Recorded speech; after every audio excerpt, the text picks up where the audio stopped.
তাহলে এমন একজন বড় হাস্তি, যেখানে সূরা আরাফের ৩২ নং আয়াতের জিনাতের মর্মর্থ স্পষ্ট করে দিচ্ছেন লিবাস এবং সিয়াব কাপড় চোপড় বলিয়া, সেখানে আমরা সেটিকে ওই নির্দিষ্ট অর্থে মিন না করে আমরা সেটাকে ব্যাপক অর্থে, জেনারেল অর্থে আমরা সেটাকে মিন করার কারণে আমাদের মধ্যে বিভ্রান্তি তৈরি হয়ে গেছে।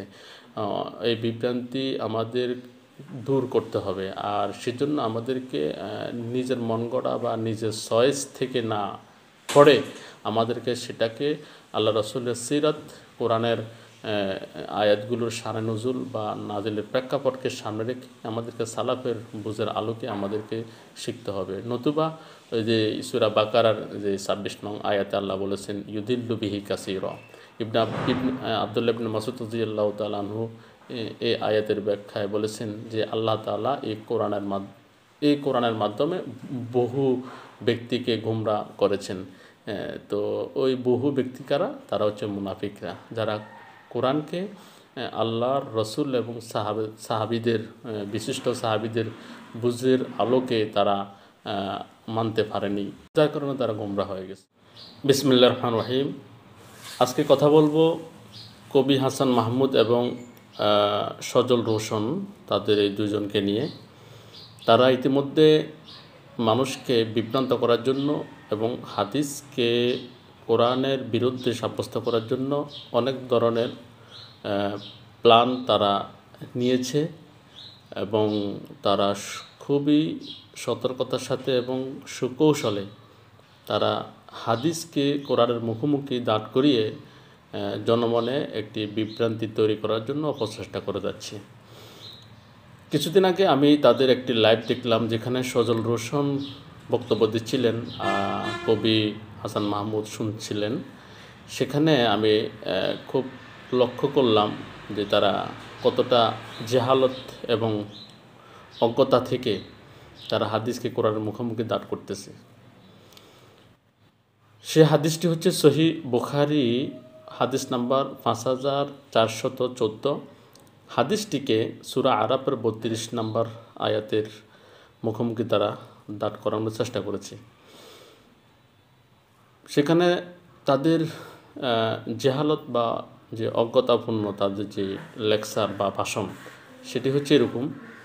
সহিহ বুখারীতে বর্ণনাটি এভাবে এসেছে, সাহাবী হযরত হুযায়ফা রাদিয়াল্লাহু তাআলা আনহু মাদায়েনে থাকাকালীন সময় এক গ্রাম্য ব্যক্তি, সে তাকে পানি পান করার জন্য রূপার পাত্রে পানি দেওয়া হলে তিনি পানিটি হাতে নেন এবং পাত্রটি ছুঁড়ে মারেন। হাদিসে বর্ণনা এইভাবে এসেছে, হযরত হুযায়ফা রাদিয়াল্লাহু তাআলা আনহু বললেন যে আমি এইভাবে পাত্রটি ছুঁড়ে মারতাম না, কারণ আমি ইতিপূর্বে তাকে এই কাজ থেকে বারণ করেছিলাম, অর্থাৎ রূপার এই পাত্রটি ব্যবহার করতে তাকে নিষেধ করেছিলাম, কিন্তু সে বিব্রত হয়নি, সেখান থেকে ফিরে আসেনি। তো তিনি বললেন যে আল্লাহ রাসূল সাল্লাল্লাহু আলাইহি ওয়াসাল্লাম বলেছেন যে সোনা, রূপা এবং পাতলা ও মোটা রেশম এটা মুমিনদের জন্য দুনিয়াতে হারাম, এটি কাফেরদের জন্য। এখন তারা সেটিকে বাতিল করার জন্য এবং হাদিসের এই কথাগুলোকে তারা অগ্রহণযোগ্য প্রমাণ করার জন্য তারা সূরা আরাফের ৩২ নং আয়াত থেকে একটি শব্দকে ব্যাপক অর্থে তারা তুলে নিল।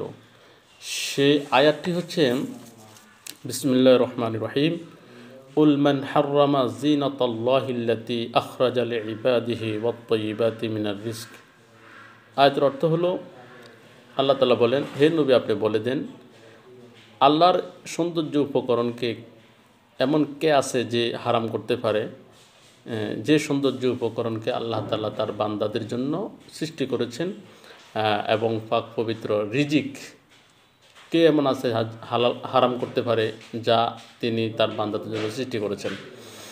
তো এখানে জিনাত এই শব্দকে ব্যাপক অর্থে নিয়ে সজল রোশন এবং তার মতন আরও হাদিস অস্বীকারীরা এখানে মানুষকে বোঝাতে চেষ্টা করেছে যে এই আয়াতের বিরুদ্ধে চলে গেছে সহিহ বুখারীর ওই হাদিসটি, যেখানে সৌন্দর্য উপকরণ হিসেবে সোনা রূপা এবং রেশমকে দুনিয়াতে মুমিনদের জন্য হারাম করার কথা বলা হয়েছে, নাউজুবিল্লাহি মিন যালিক।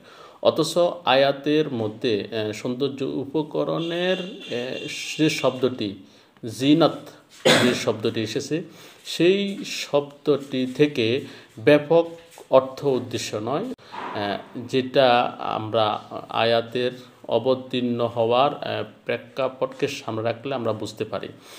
হযরত ইবনে আব্বাস রাদিয়াল্লাহু তাআলা আনহু আমাদেরকে ওই আয়াতটি নাজিলের প্রেক্ষাপট আমাদেরকে বলে দিয়েছেন। তাফসিরে তাবারির মধ্যে হযরত ইবনে আব্বাস রাদিয়াল্লাহু তাআলা আনহু সহ আরও অনেক সাহাবী থেকে বর্ণনা এসেছে।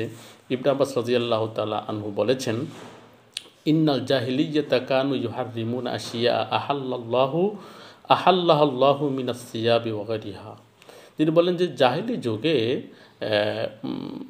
মুশরিকরা লোকেরা তারা অনেকগুলো জিনিস তারা হারাম করেছে, যেগুলো আল্লাহ তাআলা তাদের জন্য কি করেছেন, হালাল করে দিয়েছিলেন। মিনাস সিয়াব, বিশেষভাবে কাপড় চোপড় এবং ইত্যাদি।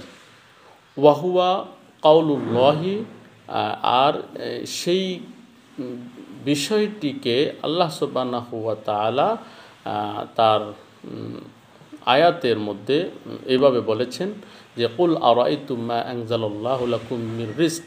হে নবী, আপনি বলে দিন, তোমরা কি ভেবে দেখেছ সেসব বিষয় আনজালাল্লাহু লাকুম মিনার রিজক, আল্লাহ তাআলা রিজিক হিসেবে যা তোমাদের জন্য নাজিল করেছেন।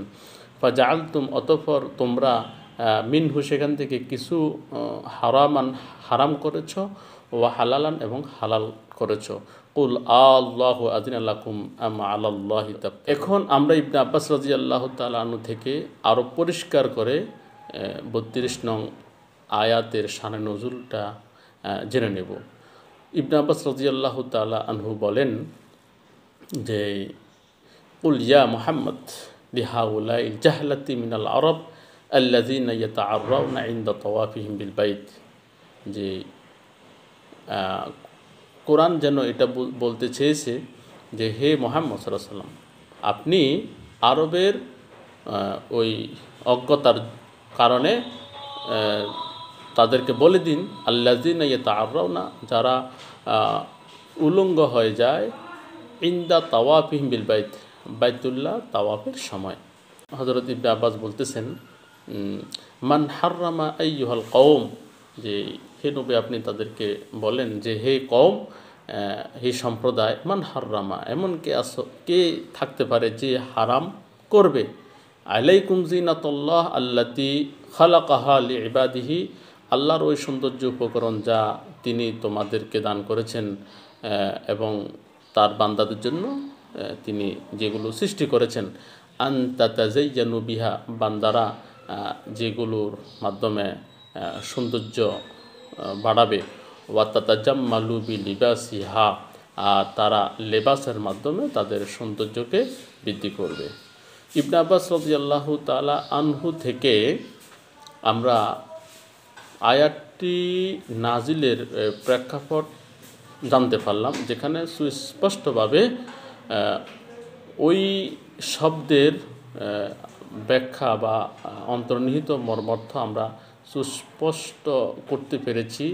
যেই শব্দ থেকে সজল রোশন বা আরও তার অনুসারীরা মন গড়া মতো তারা সোনা রূপা বা রেশম ইত্যাদিকে তার অর্থে অন্তর্ভুক্ত করে প্রকারান্তরে হাদিসকে কোরআনের এই আয়াতের বিরুদ্ধে দাঁড় করানোর চেষ্টা করেছে। অথচ ইবনে আব্বাস রাদিয়াল্লাহু তাআলা আনহু ওই জিনত বা সৌন্দর্য উপকরণ থেকে সুস্পষ্টভাবে বলেছেন লিবাস, সুস্পষ্টভাবে বলেছেন আসিয়াব। লিবাস মানে হচ্ছে কাপড় চোপড়, সিয়াব মানেও কাপড় চোপড়। তো এর সার কথা হচ্ছে, প্রাক ইসলাম ইতিহাসে আমরা জানি যে আরবের মুশরিকরা তারা বাইতুল্লাহকে তাওয়াফ করার সময় পরনে কাপড় চোপড় রাখতো না।